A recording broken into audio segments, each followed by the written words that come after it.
नमस्कार। ज्योतिष के प्रिय चैनल एस्ट्रो और आशा में आप सभी का बहुत बहुत स्वागत है, हार्दिक अभिनंदन है। दोस्तों, अक्षय तृतीया का जो पावन पर्व है वो इस बार 19 अप्रैल 2026 रविवार को ही है। यदि अक्षय तृतीया के दिन आप सोना चांदी दान नहीं कर सकते तो इस दिन केवल एक चीज है, दान करिए। इसका दान करने से आपको स्वर्ण दान के समान ही लाभ प्राप्त होगा। अक्षय तृतीया के दिन दोस्तों, माता लक्ष्मी की पूजा हमें किस तरह करनी चाहिए जिससे कि माता लक्ष्मी सदैव के लिए हमारे घर में विराजमान हो जाए।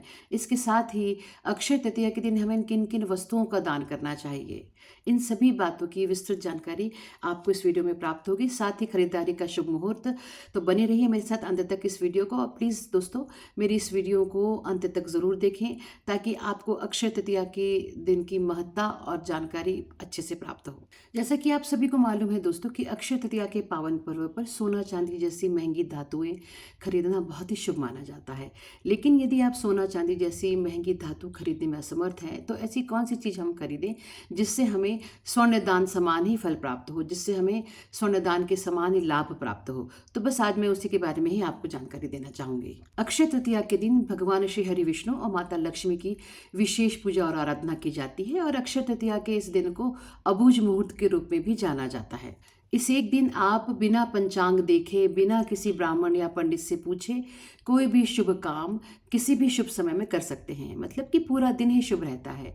इस दिन आप विवाह संस्कार भी कर सकते हैं, उपनयन संस्कार भी कर सकते हैं, गृह प्रवेश भी कर सकते हैं। मतलब यह अबूझ मुहूर्त वाला दिन होता है दोस्तों, बड़ा ही पावन दिन होता है, बहुत ही शुभ दिन होता है। तो इस दिन आप किसी से भी बिना पूछे कोई भी शुभ कार्य प्रारंभ कर सकते हैं।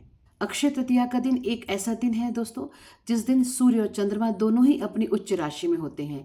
इसलिए यह दिन दोनों की सम्मिलित कृपा प्राप्त करने का अत्यंत ही शुभ दिन होता है। अक्षय तृतीया जैसे नाम से ही पता चलता है, जिसका कभी क्षय न हो। इस दिन यदि हम किसी भी प्रकार का सदकर्म करते हैं, पूजा करते हैं, पाठ करते हैं, मंत्र सिद्धि करते हैं, चाहे हम हवन करें, चाहे हम किसी की भी मदद करें, चाहे हम किसी के लिए कुछ भी करें, तो उस सभी सदकर्मों का कभी नाश नहीं होता है, कभी क्षय नहीं होता है, बल्कि वो समय के साथ साथ और बढ़ता जाता है। तो सोचिए कितना पावन और शुभ दिन है ये अक्षय तृतीया का दिन, जिस दिन आपका किया गया सदकर्म, आपका किया गया पुण्य हमेशा बढ़ता रहता है, जो कभी नष्ट नहीं होता, जिसका कभी नाश नहीं होता।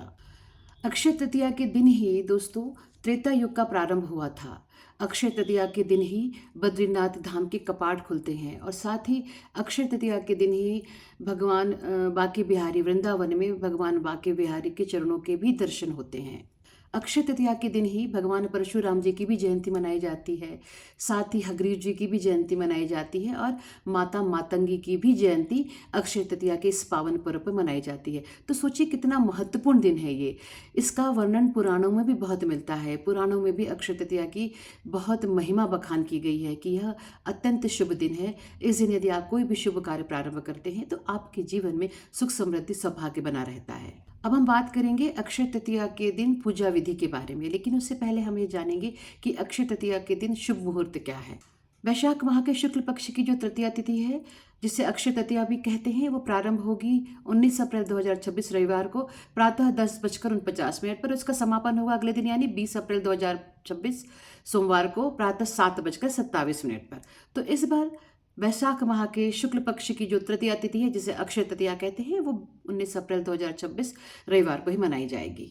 वैसे तो हमें सूर्योदय कालीन जो तृतीया तिथि है वो 20 अप्रैल को ही प्राप्त हो रही है, लेकिन जो पूरे दिन और रात्रि जो तिथि रहेगी तृतीया की वो 19 अप्रैल को ही है, क्योंकि 19 अप्रैल को प्रातः 10:49 पर तृतीया तिथि लग जाएगी। तो इस प्रकार 19 अप्रैल को हमें दिन और रात्रि दोनों ही समय पूरी तृतीया तिथि हमें प्राप्त होगी। तो इस कारण 19 अप्रैल 2026 रविवार को ही अक्षय तृतीया का पावन पर्व मनाया जाएगा। अक्षय तृतीया के दिन जो सूर्योदय का जो समय रहेगा वो रहेगा प्रातः 5:52 पर और सूर्यास्त का जो समय रहेगा वो रहेगा शाम 6:49 पर। अक्षय तृतीया के दिन जो ब्रह्म मुहूर्त रहेगा दोस्तों वो प्रातः 4 बजे से प्रारंभ हो जाएगा और 4 बजे से लेकर 4:49 तक रहेगा। इसके बाद जो अभिजीत मुहूर्त होगा वो प्रातः 11:54 से लेकर दोपहर 12:47 तक रहेगा। यह भी बहुत अच्छा मुहूर्त होता है। इस मुहूर्त के समय भी आप कोई भी शुभ कार्य प्रारंभ कर सकते हैं। राहु काल का जो समय रहेगा दोस्तों, वो शाम को 5:52 से प्रारंभ होगा और शाम 6:48 पर समाप्त होगा। तो राहु काल की इस बेला में हमें कोई भी शुभ कार्य नहीं करना चाहिए। शुभ कार्य इस समय वर्जित होते हैं। अक्षय तृतीया के दिन हमें एक बहुत ही शुभ योग भी प्राप्त हो रहा है और यह शुभ योग है त्रिपुष्कर योग। त्रिपुष्कर जो शुभ योग है वो प्रातः 7:10 से प्रारंभ होगा और इसका समापन प्रातः 10:49 पर ही होगा। तो कहा जाता है, शास्त्रों में ऐसा वर्णित है कि त्रिपुष्कर योग में यदि हम किसी भी प्रकार की मंत्र साधना करते हैं, किसी भी प्रकार की पूजा आराधना करते हैं या दान पुण्य करते हैं, तो यह हमारे सभी पुण्यों को अक्षय करता है, हमारे सभी पुण्यों का कभी क्षय नहीं होता। तो इसलिए इस त्रिपुष्कर योग का भी आप सभी लाभ उठाएं और जो यह शुभ समय है प्रातः 7:10 से लेकर प्रातः 10:49 पर, इस शुभ त्रिपुष्कर योग में आप मंत्र साधना कीजिए, आप पूजा पाठ करिए, आप दान करिए। आइए अब जानते हैं कि अक्षय तृतीया के दिन पूजा के शुभ मुहूर्त क्या है। वैसे भी दोस्तों, इस दिन हमें भगवान श्री हरि विष्णु, माता लक्ष्मी, भगवान शिव, माँ पार्वती की पूजा करनी चाहिए। वैसे भी अक्षय तृतीया का जो दिन होता है वो अबुझ मुहूर्त का होता है, तो इस दिन आप कभी भी पूजा पाठ कर सकते हैं, कभी भी आप किसी भी तरह की मंत्र सिद्धि कर सकते हैं, कभी भी आप यज्ञ हवन कर सकते हैं, कभी भी आप दान कर सकते हैं। इस दिन आप यदि खरीदारी करते हैं तो भी यह आपको 3 गुना फल प्रदान करता है और आप जो भी कार्य इस दिन करते हैं वो आपको अत्यधिक लाभ प्रदान करेगा। अक्षय तृतीया के इस पावन पर्व पर दोस्तों, आप भगवान श्री हरि विष्णु और माँ लक्ष्मी की पूर्ण विधि विधान से पूजा करें। पूजा करते के समय एक कलश की स्थापना करें, साथ ही आप एक घी का दीपक जलाएं और माँ लक्ष्मी के जो मंत्र हैं, ओम श्रीम महालक्ष्मी नमः, ओम श्रीम महालक्ष्मी नमः, इस मंत्र का 108 बार जाप करें। अक्षय तृतीया के दिन दोस्तों, यदि हम भगवान श्री हरि विष्णु और माँ लक्ष्मी की पूर्ण विधि विधान से पूजा पाठ करते हैं तो हमारे घर में सदैव माँ लक्ष्मी, भगवान विष्णु का वास रहता है। हमारे घर में कभी भी धन का, अन्न का अभाव नहीं रहता और हमारा घर सुख समृद्धि सौभाग्य से भरा रहता है। इसलिए इस दिन आप भगवान श्री हरि विष्णु, माँ लक्ष्मी की पूर्ण विधि विधान से पूजा करें, उनके मंत्रों का जाप करें, हवन करें और साथ ही दान करें। अक्षय तृतीया के दिन यदि दोस्तों आप महंगी धातु नहीं खरीद सकते, जैसे सोना या चांदी, तो आप सिर्फ एक ये चीज़ खरीद कर स्वर्ण समान फल प्राप्त कर सकते हैं। जी हाँ दोस्तों, यह एक ही चीज़ आपको सोने के समान दान जैसा फल प्रदान करेगी। यदि हम स्वर्ण खरीद कर दान नहीं कर सकते तो हम यह चीज़ खरीद कर ही उस स्वर्ण के समान फल प्राप्त कर सकते हैं। अब वह एक चीज़ है पीतल। इस दिन आप पीतल के कलश खरीद कर उसमें थोड़ी सी जौ भर के, थोड़ी सी हल्दी और थोड़ी सी पीली सरसों और थोड़ी सी चने की दाल भर कर यदि हम दान कर सकते हैं तो यह दान हमें स्वर्ण दान के समान ही फल प्रदान करता है। अक्षय तृतीया के पावन पर्व पर दोस्तों, यदि आप कोई भी महंगी वस्तु खरीद कर नहीं ला सकते तो कम से कम कोई भी छोटी वस्तु जरूर खरीदे। यदि आपके घर में मांगलिक कार्य नहीं हो रहे हैं, यदि आपके घर में क्लेश, लड़ाई झगड़े बने हुए हैं, नकारात्मकता हावी हैं, तो अपने घर में सकारात्मकता लाने के लिए, अपने घर में सुख समृद्धि लाने के लिए आप बाजार से पीली सरसों, हल्दी या जौ या चने की दाल अवश्य खरीद कर लाएं। इसके साथ ही मैंने अभी आपको बताया कि आप पीतल का कलश लीजिए और उस कलश में आप जौ भर के दान कर सकते हैं। उस कलश में आप पीली सरसों, हल्दी या चने की दाल भरकर आप दान कर सकते हैं। ये सब दान करने से हमारे जीवन में प्रतिकूलता जाती है, सकारात्मकता आती है, हमारे जीवन में सुख समृद्धि सौभाग्य बढ़ता है और हमारे जीवन में, हमारे घर में मांगलिक कार्य आते हैं। इसके बाद जो एक और महादान है इस दिन जो आप कर सकते हैं वो है घड़े का दान, जल का दान।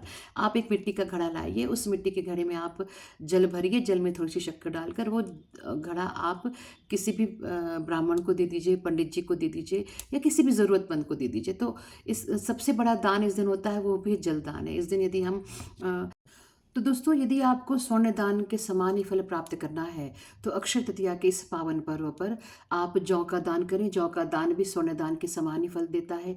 साथ ही हल्दी का दान करें, पीली सरसों का दान करें और चने की दाल का दान करें, जल का दान करें। यदि आप इन सभी चीज़ों का दान करते हैं तो यह सभी दान आपको स्वर्ण दान के समान ही फल प्रदान करते हैं। मुझे उम्मीद है दोस्तों कि आपको मेरा ये वीडियो पसंद आया होगा, तो प्लीज़ मेरे इस वीडियो को लाइक करें, सब्सक्राइब करें और ज़्यादा से ज़्यादा लोगों में शेयर करें ताकि ज़्यादा से ज़्यादा लोग इस वीडियो को देखें और अक्षय तृतीया के इस पावन पर्व की महत्ता को जानें और समझें।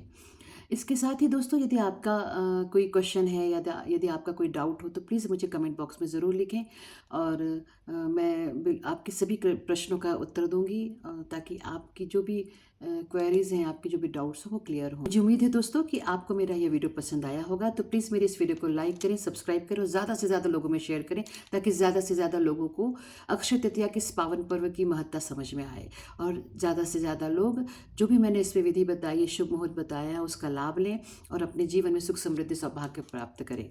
इस वीडियो से रिलेटेड यदि आपके कोई भी क्वेश्चन है, क्वेरीज है या डाउट है, तो प्लीज़ मुझे कमेंट बॉक्स में ज़रूर लिखें। मैं आपके सभी प्रश्नों का जवाब दूंगी।